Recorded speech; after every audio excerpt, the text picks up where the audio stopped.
အားလုံးပဲမင်္ဂလာပါကျွန်တော်တို့လော်ဘကြီးခက်မှန်းချက်များ YouTube channel ကနေပြီးတော့ပြန်လည်ပြီးကြိုဆိုလိုက်ပါတယ်ကျွန်တော်ကတော့လော်ဘကြီးပဲဖြစ်ပါတယ်အဲ့တော့မနေ့ညကတော့ဒါကျွန်တော်ရွေးချယ်မှုကအတော်လေးစိုးခဲ့တယ်ပေါ့နော်ကျွန်တော် Chelsea နဲ့ PSG တင်းရဲ့ပွဲစဉ်မှာကျွန်တော် Chelsea ကိုရွေးပေးခဲ့တယ် PSG တင်းက Stamford Bridge လာပြီးတော့ 3-0 နဲ့ရိုက်သွားလို့ဒါကျွန်တော်ရွေးချယ်မှုလေးကြားခဲ့တယ် Chelsea နဲ့ပြုတ်သွားတယ်ပေါ့နော်အဲ့တော့ဒါကျွန်တော်ရဲ့ဒီ YouTube channel မှာတင်ပေးခဲ့တဲ့ပွဲလေးတွေကဒါမနေ့ည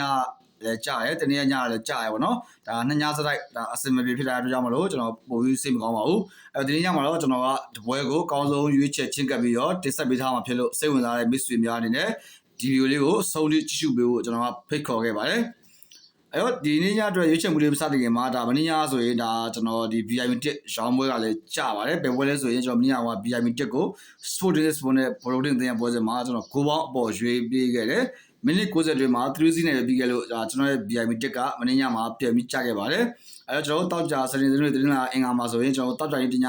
တပွဲထွက်တယ်တပွဲကျတယ်စနေညမှာ VIP 1နှစ်ပွဲထွက်တယ်နှစ်ပွဲလုံးအောင်တယ်ဒီလိုညမှာ VIP 1နှစ်ပွဲထွက်တယ်နှစ်ပွဲလုံးအောင်တယ်ကျွန်တော်တင်ညမှာတော့ VIP 1တပွဲပဲထွက်တယ်တပွဲအောင်မြင်ထားတယ်မနေ့ညကတော့ဒါ VIP 1တပွဲထွက်တယ်တပွဲပြန်ကျထားပါတယ်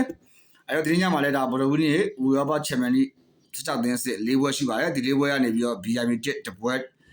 ရွေးချယ်မှုရှိပါတယ်။ဒါကြောင့်မို့စိတ်ဝင်စားလို့ VIP 1ယူစားခြင်းနဲ့မိတ်ဆွေများနေတဲ့ဒါကျွန်တော်ရဲ့ Viber နံပါတ်3998959393ကိုဆက်သွယ်လို့ရပါတယ်။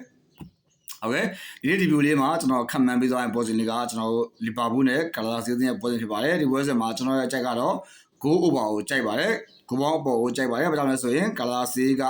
ဒါဒီနေ့ဒီပွဲစဉ်မှာဂိုးရအောင်တွင်းမယ်လို့ကျွန်တော်ယုံကြည်တယ်။တစ်ဖက်ကလီဗာပူးတင်းကလည်းဂလာစီးကိုတွင်းမယ်ဆိုရင်လီဗာပူးအနေနဲ့3-1မှာဒါနောက်ဆင့်တက်မှာဖြစ်ပါတယ်။ဒါပေမဲ့လီဗာပူးနောက်ဆင့်တက်ပြီးဖြစ်စေဂလာစီနောက်ဆင့်တက်ပြီးဖြစ်စေကျွန်တော်ကစိတ်ဝင်စားဘူးဒီပွဲစဉ်မှာကျွန်တော်ကတော့အပြန်လန်သွင်းကိုတွေနဲ့ဒီပွဲစဉ်မှာဂိုးပေါင်းအပေါ်ကိုသွားမယ်လို့ကျွန်တော်ကယူဆရတယ်။အဲကြောင့်လဲဆိုရင်လီဗာပူးတင်းရဲ့နောက်တန်းကအရင်အားရမရှိဘူးပြီးခဲ့တဲ့ပွဲစဉ်မှာစပါးလို့တင်းကုန်လာမှာပြီးခဲ့တဲ့နေ့မထိနိုင်မနဲ့တကိုးပြီးဝမ်းမန်းကြခဲ့တယ်ပေါ့နော်။အဲဒီဒီပွဲစဉ်မှာဘလို့ဖြစ်ဖြစ်လီဗာပူးတင်းကတခြားဘက်ဂိုးပေးရမယ်ဂလာစီကလည်းဂိုးပေးရမယ်အဲဒီပွဲစဉ်မှာကျွန်တော်ကတော့နှစ်သိန်းပေါင် over ဒါအနည်းဆုံးတော့ကျွန်တော်တို့ဒီ3-1ပေါ့နော်2-1ဆိုရလက်ကဖြစ်နိုင်တယ်ကျွန်တော်တို့အခက်မသိရင်3-1 3-2ဒါမှမဟုတ်လည်း4-0ဖြစ်သွားမယ်လို့ကျွန်တော်ယူဆတယ်ကျွန်တော်ရဲ့ယူဆချက်ရွေးချယ်မှု theory ရဒီညမှာကစားမယ်လီဗာပူးနဲ့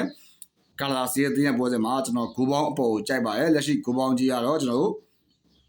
၄လုံး90စာပေးထားပါတယ်အဲ့တော့ကျွန်တော်ရွေးချယ်မှုလေးကဒါမိတ်ဆွေတို့အတွက်ဒီညမှာတော့ပြန်လည်ပြီးတော့အကျိုးရှိမယ်လို့ကျွန်တော်ယုံကြည်ပါတယ်ကျွန်တော်ရဲ့ YouTube channel ကိုအများကြီးကြည့်ရှုအားပေးကြတဲ့မိတ်ဆွေများအားလုံးကိုကျွန်တော်ရဲ့ပုံမှန်စကားခုနကပဲနှုတ်ဆက်ခဲ့ပါတယ်အပိုင်ပွဲဆိုတာတော့ဖျားသခင်ပဲသိပါလိမ့်မယ်ဒါပေမဲ့အကောင်းဆုံးသောရွေးချယ်မှုတွေကိုတော့ကျွန်တော်လောပန်းကြီးကနေ့စဉ်ခက်မှန်းတင်ဆက်ပေးသွားမှာဖြစ်လို့စိတ်ဝင်စားတဲ့မိတ်ဆွေကြီးကိုများအနေနဲ့ကျွန်တော်ရဲ့ YouTube channel ကို subscribe လုပ်ပြီးတော့ဝင်ရောက်ကြည့်ရှုအားပေးကြဖို့ကျွန်တော်ကဖိတ်ခေါ်ခဲ့ပါတယ်